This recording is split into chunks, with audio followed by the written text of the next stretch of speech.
Hello everyone, welcome to our channel. So बच्चों लोग, हम लोग कर रहे हैं क्लास 11th बिजनेस स्टडीज़ के अंदर वन शॉट रिवीजन। और आज हम करने वाले हैं अपना चैप्टर नंबर 3 का revision, which is public, private and global enterprises. तो चलिए फटाफट से अपने वन शॉट रिवीजन के अटेंडेंस लगाइए और तुरंत करते हैं धमाकेदार रिवीजन अपने चैप्टर नंबर 3 का। हमने जब ये चैप्टर स्टार्ट किया, अपना चैप्टर नंबर 3, तो उसका नाम देखा कि private, public and global enterprises. इसका मतलब इस चैप्टर के अंदर हमें मेन फोकस करना होगा पब्लिक, प्राइवेट और ग्लोबल एंटरप्राइजेस के ऊपर। बट चैप्टर नंबर 2 ने ऑलरेडी हमें सारे के सारे फॉर्म्स ऑफ बिजनेस ऑर्गेनाइजेशन बता दिए जो एक प्राइवेट सेक्टर में ऑपरेट किए जाते हैं। तो चैप्टर नंबर 2 ऑलरेडी आप रिवाइज भी कर चुके हो, तो वो सारे तो आपको यहाँ पर पता है। इस चैप्टर में हम लोग डिस्कस करेंगे कुछ पब्लिक सेक्टर अंडरटेकिंग्स के बारे में, फिर उसके बाद ग्लोबल एंटरप्राइज और थोड़ा सा इंट्रोडक्शन हमारे जॉइंट वेंचर का। तो जब हमने समझा कि पब्लिक एंटरप्राइजेस क्या होती हैं, तो पब्लिक एंटरप्राइजेस कुछ ऐसी एंटरप्राइजेस हैं जिसको ओन, कंट्रोल और मैनेज करती है हमारी गवर्नमेंट डिफरेंट कंडीशंस के हिसाब से। तो उसी के बेसिस पर हमने अपनी पब्लिक सेक्टर एंटरप्राइजेस को 3 कैटेगरीज में डिवाइड किया: डिपार्टमेंटल, पब्लिक कॉर्पोरेशन और गवर्नमेंट कंपनी। तो ये सबसे पहले बात करते हैं डिपार्टमेंटल अंडरटेकिंग की। डिपार्टमेंटल अंडरटेकिंग के लिए मैंने तुम्हें एक एग्जांपल दिया था कि मान लो तुम्हारे स्कूल की वो खड़ूस टीचर जो तुम्हें कुछ भी बोलना अलाउड नहीं करती है, जिसके अंडर तुम लोग काम करते हो और उसी टीचर के नाम से तुम्हारी पूरी क्लास जानी जाती है। तुम्हारी अपनी कोई सेपरेट आइडेंटिटी नहीं है स्कूल में, सिर्फ वही क्लास टीचर जो तुम्हारे ऊपर रूल करती है, वही तो तुम्हें सब कुछ बताती है, सिर्फ उसी के नाम से तुम यहाँ पर जाने जाते हो कि अरे तुम्हें पता है ये कौन सी क्लास के बच्चे हैं, ये उसी क्लास के बच्चे हैं जिसकी वो खड़ूस टीचर है। तो डिपार्टमेंटल अंडरटेकिंग के अंदर होती है मिनिस्ट्री, जो उस पब्लिक सेक्टर एंटरप्राइज को चलाने का काम करती है। और जितने भी यहाँ पर एम्प्लॉयज काम कर रहे हैं वो सारे स्ट्रिक्टली मिनिस्ट्री के अंदर अकाउंटेबल होते हैं।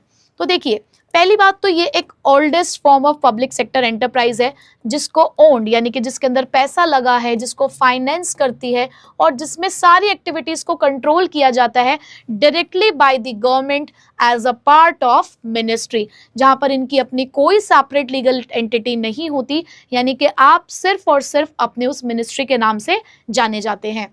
तो इसके फीचर्स में हमने समझा government can do the funding and auditing, क्योंकि यहाँ पर जो पैसा आता है वो आता भी गवर्नमेंट के खजाने से ही है। तो देखिए, सबसे पहले मैं बात करूं गवर्नमेंट एम्प्लॉयज, तो पहला फीचर ये कहता है कि जितने भी एम्प्लॉयज यहाँ पर काम करते हैं एक्चुअल में सिविल सर्वेंट्स या फिर हमारे जो गवर्नमेंट एम्प्लॉयज है वह उन्हें ही कहा जाता है, क्योंकि वो लोग यहाँ पर स्ट्रिक्टली गवर्नमेंट के रूल्स को फॉलो करते हैं। उसके अलावा कंट्रोल, यहाँ पर स्ट्रिक्ट कंट्रोल होता है बाय द मिनिस्ट्री, क्योंकि कोई सेपरेट लीगल एंटिटी यहाँ पर इन एंटरप्राइजेस की नहीं होती है। अकाउंटेबिलिटी मतलब जवाबदेही, तो ये फुल्ली आंसरेबल होते हैं अपनी मिनिस्ट्री, अपनी गवर्नमेंट और पार्लियामेंट को, यानी कि कोई भी काम करोगे तो उसका पूरा का पूरा जवाब आपको इन्हें देना पड़ेगा। उसके अलावा कोई सेपरेट एंटिटी नहीं है कि as a part of ministry आप यहाँ पर ऑपरेट करोगे, कोई आपको यहाँ पर फ्रीडम, कोई यहाँ पर आपको इंडिपेंडेंस नहीं मिली हुई है।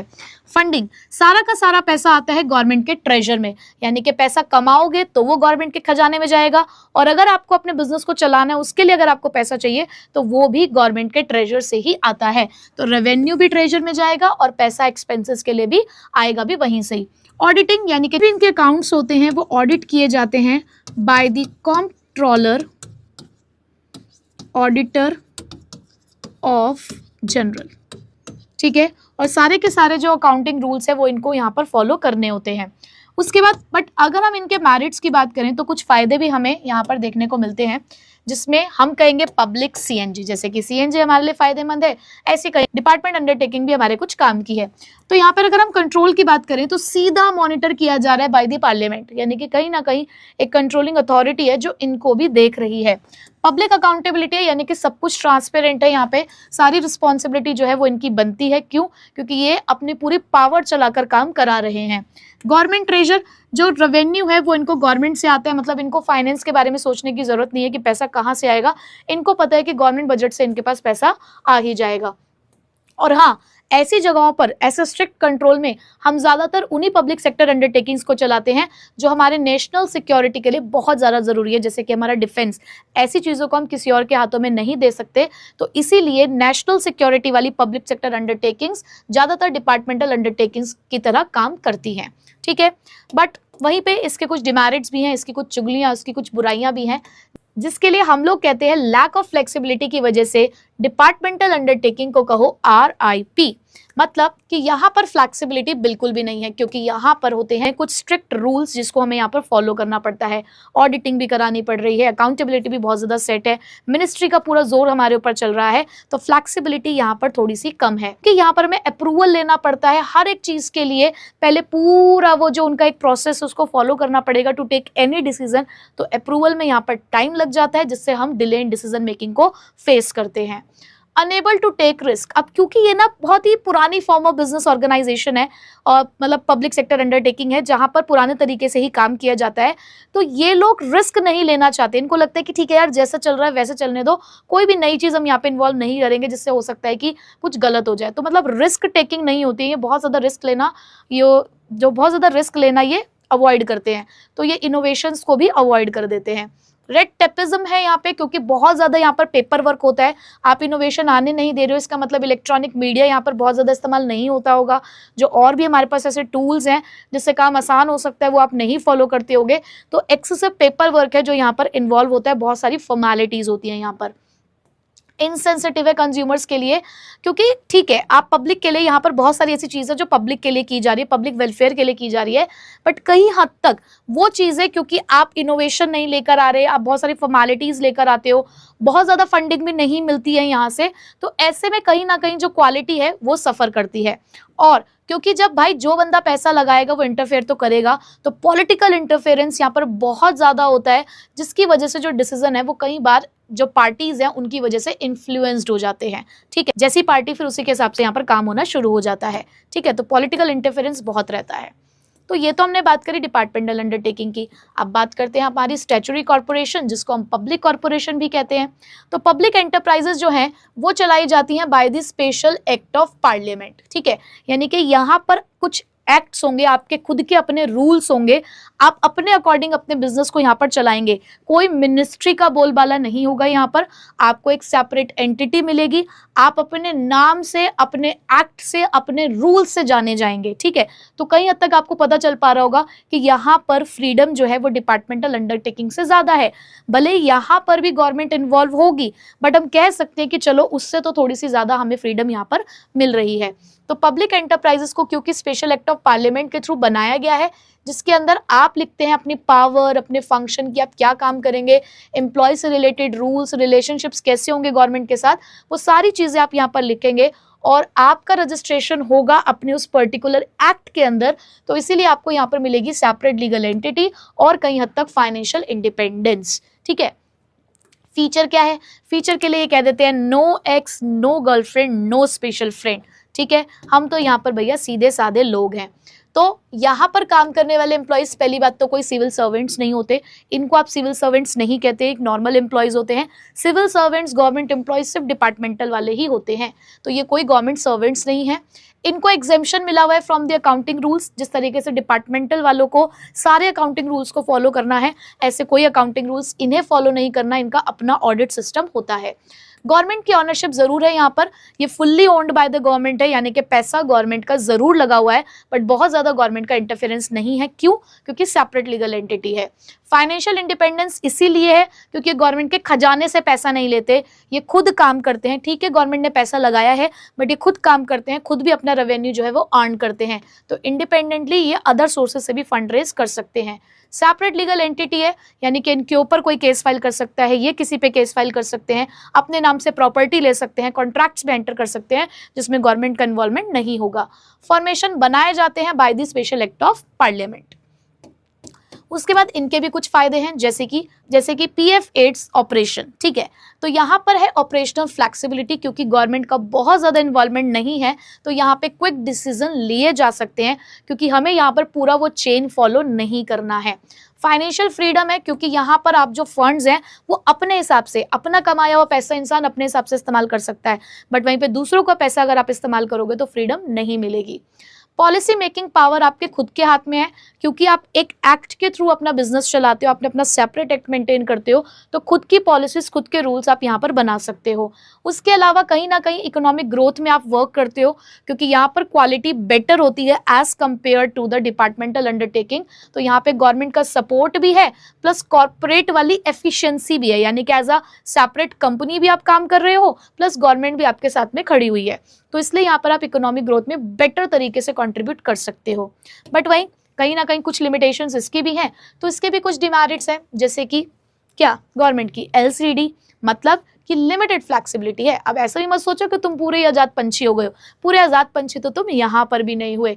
गवर्नमेंट की ऑनरशिप है, तो कहीं ना कहीं गवर्नमेंट वहां पर मौजूद रहेगी, गवर्नमेंट अपने कोई ना कोई रूल्स आपके ऊपर लगाएगी। गवर्नमेंट का इंटरफेरेंस जरूर है, थोड़ी बहुत ताका जाकी तो कभी ना कभी आकर जरूर करेगी। क्यों? क्योंकि fully owned bye the government है। फिर से वही बात, ठीक है तुम अपने तरीके से काम कर रहे हो, तुम्हारे पेरेंट्स ने तुम्हें कह दिया कि ठीक है बच्चों अपने हिसाब से काम कर लो, अपने रूल्स के हिसाब से काम कर लो, लेकिन फिर भी कहीं ना कहीं वो तुम्हें आकर देखते जरूर है। तो गवर्नमेंट भी इसलिए कहीं ना कहीं देखती जरूर है। क्यों? क्योंकि कई बार जो पॉलिटिकल प्रेशर है वो आ जाता है। करप्शन है, थोड़ा बहुत करप्शन हमें यहाँ पर देखने को मिलता है कुछ पब्लिक डीलिंग में। क्यों? क्योंकि जब इन्हें लगता है कि यार गवर्नमेंट बहुत ज़्यादा इन्वॉल्व नहीं हो रही है, गवर्नमेंट पूरी तरीके से भी इन्हें आकर नहीं देख रही है, तो कहीं ना कहीं उनकी नज़रों से बचकर ये लोग करप्शन कर लेते हैं। उसके बाद यहाँ पे भी कई बार डिले इन डिसीजन हो जाता है, जब कॉन्फ्लिक्ट्स अराइज हो जाएगा गवर्नमेंट और इस पब्लिक सेक्टर अंडरटेकिंग्स के लोगों के बीच में, तो ऐसे में कॉन्फ्लिक्ट अराइज होगा, और जब तक वो कॉन्फ्लिक्ट नहीं सॉल्व होगा, जब तक वो लड़ाई, वो मतभेद नहीं सुलटाई जाएगी, तब तक डिसीजन नहीं लिया जाएगा। ठीक है जी, चलो ये तो हमने पढ़ लिया स्टैट्यूटरी कॉर्पोरेशन। अब गवर्नमेंट कंपनी के ऊपर आते हैं। गवर्नमेंट कंपनी, नाम से पता चल रहा है कि भैया ये तो पूरी की पूरी गवर्नमेंट को इन्वॉल्व करेगी। तो गवर्नमेंट कंपनी पहली बात तो रजिस्टर्ड होती है अंडर द कंपनीज एक्ट 2013। ठीक है, ये कंपनीज एक्ट 2013 में रजिस्टर्ड होगी। फिर से वही बात, जब रजिस्ट्रेशन की बात आ जाती है तो सेपरेट लीगल एंटिटी अपने आप ही आ जाएगी। तो यहाँ पर गवर्नमेंट को रजिस्टर कराना पड़ता है अपनी कंपनी को अंडर द कंपनीज एक्ट 2013। और कम से कम दूसरी एलिजिबिलिटी क्या है भाई, यहाँ पर आपको गवर्नमेंट कंपनी चलाने के लिए आपको कम से कम एटलीस्ट 51% आपको अपनी शेयर होल्डिंग यहाँ पर करनी होती है। कम से कम 51% का शेयर होल्डिंग आपका यहाँ पर होना चाहिए, और यहाँ पर आप प्राइवेट कंपनी की तरह काम कर सकते हो, बट गवर्नमेंट कंट्रोल, यानी कि यहाँ पर जो गवर्नमेंट कंपनी है वो एज अ प्राइवेट कंपनी भी चलाई जा सकती है। अब इसके क्या फीचर्स हैं? इसके फीचर तो इनकी सारे कैरेक्टरिस्टिक्स को डिफाइन कर रही है कि मैनेजमेंट करता है सारे फंड साफ। ठीक है, चलो भाई देख लेते हैं कैसे। तो बात करूं अगर मैं मैनेजमेंट की, तो यहाँ का जो मैनेजमेंट है वो प्रॉपर कंपनीज एक्ट के अकॉर्डिंग चलता है। जैसे कि आपने जॉइंट स्टॉक कंपनी के बारे में पढ़ा कि उनकी एक प्रॉपर बोर्ड ऑफ डायरेक्टर्स बनते हैं, वही सारे डिसीजन लेते हैं। तो जिस तरीके से एक जॉइंट स्टॉक कंपनी काम करती है, उसी तरीके से यहाँ पर भी प्रोफेशनल्स के थ्रू काम कराया जाता है। प्रॉपर जो मैनेजमेंट होता है वो प्रोफेशनल्स के हाथों में होता है। फंडिंग, यहाँ पर जो फंडिंग है वो गवर्नमेंट भी कर सकती है और कुछ प्राइवेट इन्वेस्टर्स भी यहाँ पर पैसा लगा सकते हैं। सेपरेट लीगल एंटिटी इनकी इंडिपेंडेंट है, मतलब अपने contracts, property, CU and be sued, सारी फैसिलिटी इनको यहाँ पे मिलती है। क्यों? क्योंकि सेपरेट एंटिटी बन चुकी है। ऑडिटिंग, यहाँ पर भी जो ऑडिटर होता है उसको गवर्नमेंट अपॉइंट करती है, यानी कि यहाँ पर भी चेकिंग ऑफ अकाउंट्स होते हैं। Appointment of the employees, appointment जो होता है वो हमारे रिक्रूटमेंट रूल्स के अकॉर्डिंग होता है। हमारे पास अपना एक मेमोरेंडम ऑफ एसोसिएशन है, उसके अंदर हमने कुछ रूल्स और रेगुलेशंस लिखे हुए हैं, उसके हिसाब से हम ये काम कर लेते हैं। मेमोरेंडम है, आर्टिकल है, तो उसके हिसाब से हम यहाँ पर काम कर लेते हैं। फॉर्मेशन कंपनीज एक्ट के थ्रू होगा, कोई अदर स्पेशल लॉ हमारे पास यहाँ पर नहीं है, एक्ट है। ठीक है, चलो अब इसके फायदों की मैं बात करूं तो केस। अब केस का क्या मतलब है? Controls the market price. आप यहाँ पर एक्सप्लोटेशन को कम करने की कोशिश कर रहे हो। एक गवर्नमेंट कंपनी आई है, पब्लिक वेलफेयर के लिए आएगी, तो कहीं हद तक जो मार्केट में दिख रहा होगा कि प्राइसेस बहुत ज़्यादा हाई हो रही हैं चीज़ों की, इसेंशियल कमोडिटीज़ को महंगा किया जा रहा है, तो उन सब चीज़ों को प्रिवेंट करने के लिए ये लोग आए। उसके बाद ऑटोनॉमी, ऑटोनॉमी का मतलब क्या होता है बेटा? फ्रीडम।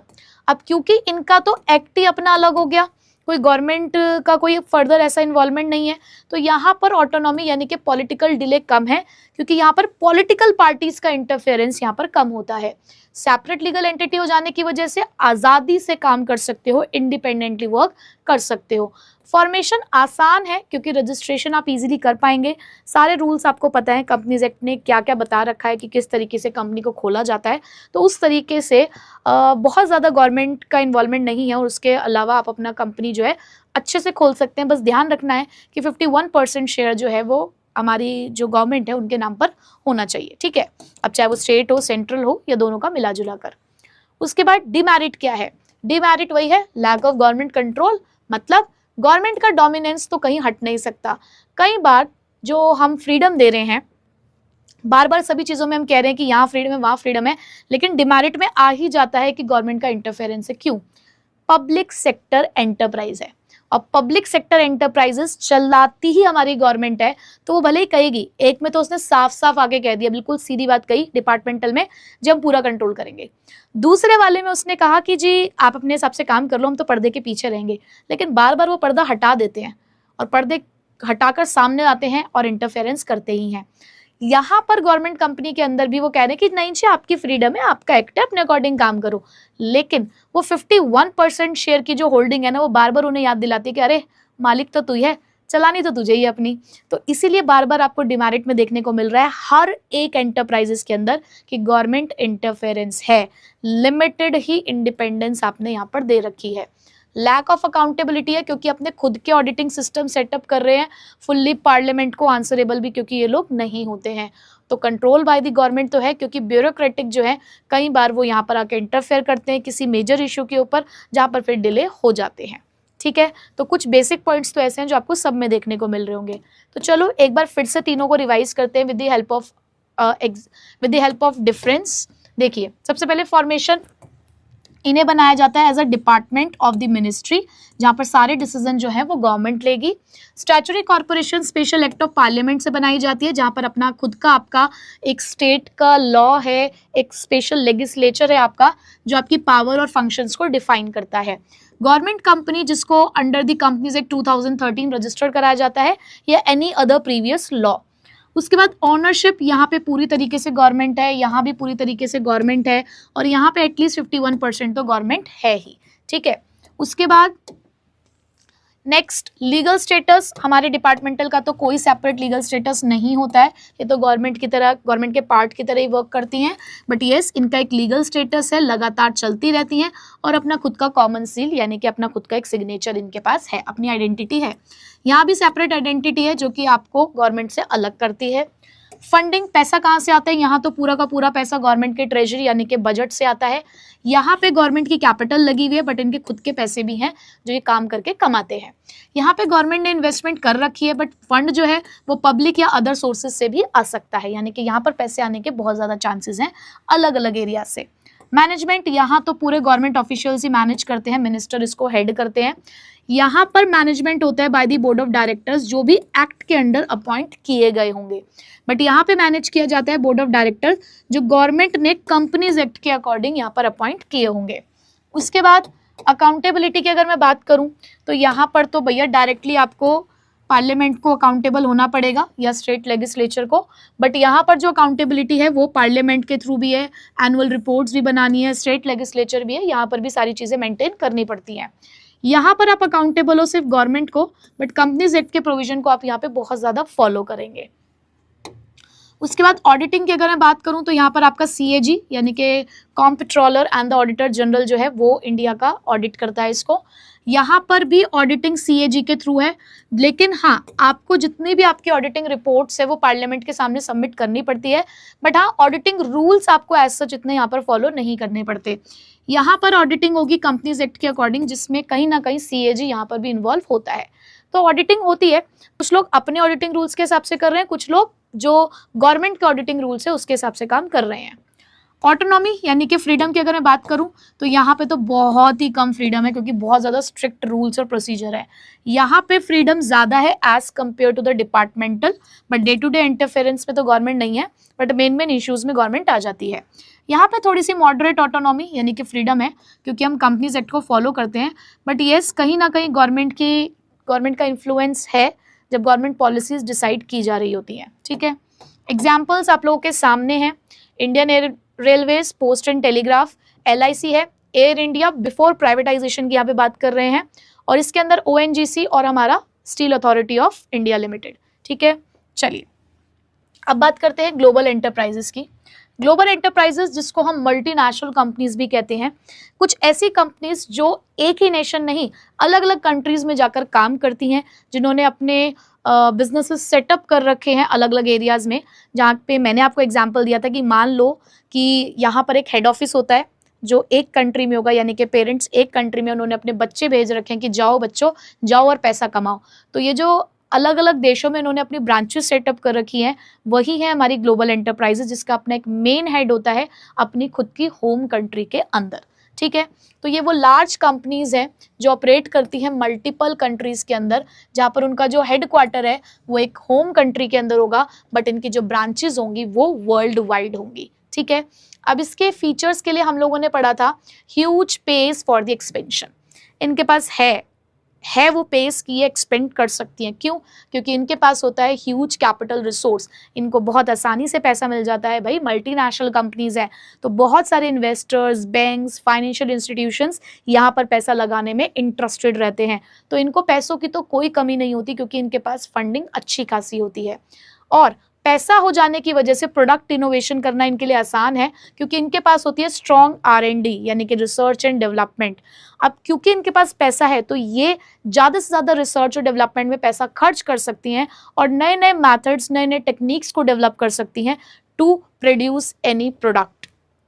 उसके बाद फिर से वही, पैसों से क्या ही नहीं हो सकता है, तो एडवांस टेक्नोलॉजी। तो ये लोग इस्तेमाल करते हैं एडवांस टेक्नोलॉजी का, मॉडर्न प्रोडक्शन मेथड्स का, ताकि कम पैसों में ही बहुत ही अच्छा प्रोडक्ट लेकर आ सके ये मार्केट में, और हमारी डोमेस्टिक कंपनीज को क्या दे सके, एक बहुत बड़ा थ्रेट और एक बहुत बड़ा कंपटीशन।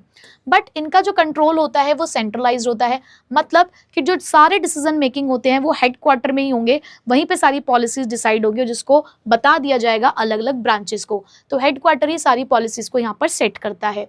मार्केटिंग स्ट्रैटेजी इनकी बहुत अच्छी होती है, क्योंकि कई हद तक आप कह सकते हो कि ये स्ट्रॉन्ग एडवर्टाइजिंग करते हैं, पैसा है, प्रोफेशनल्स हायर कर सकते हैं, तो इसलिए अच्छी खासी एडवर्टाइजिंग ये लोग करते हैं ताकि दूर दूर तक कस्टमर्स तक ये लोग पहुंच सकें। फॉरेन कोलैबोरेशन के लिए हमेशा रेडी रहते हैं। अब क्योंकि ये खुद तो किसी और कंट्री से बिलोंग करते हैं, काम किसी और कंट्री में कर रहे हैं, तो कहीं ना कहीं इनको चाहिए कुछ ना कुछ इन्फॉर्मेशन उस पर्टिकुलर कंट्री के बारे में, तो कहीं ना कहीं ये लोग कोलैबोरेट होते हैं उन कंट्रीज़ के साथ, ताकि उसकी जो इन्फॉर्मेशन है वो इन्हें मिल सके। तो ये पार्टनरशिप कर लेते हैं लोकल्स के साथ। प्लस एक्सपेंशन और ग्रोथ के बहुत ज़्यादा चांसेस हैं, क्योंकि ये वर्ल्ड वाइड ऑपरेट करते हैं, तो अपनी ब्रांचेस को अलग अलग कंट्रीज में फैला के ये अपने बिजनेस को और भी ज़्यादा बढ़ा सकते हैं। ठीक है, तो ये थे हमारी ग्लोबल एंटरप्राइजेस। अब जॉइंट वेंचर की बात करें, जॉइंट और वेंचर यानी कि एक ऐसा प्रोजेक्ट, एक ऐसा बिजनेस जो लोगों के साथ मिलकर चलाया जा रहा है।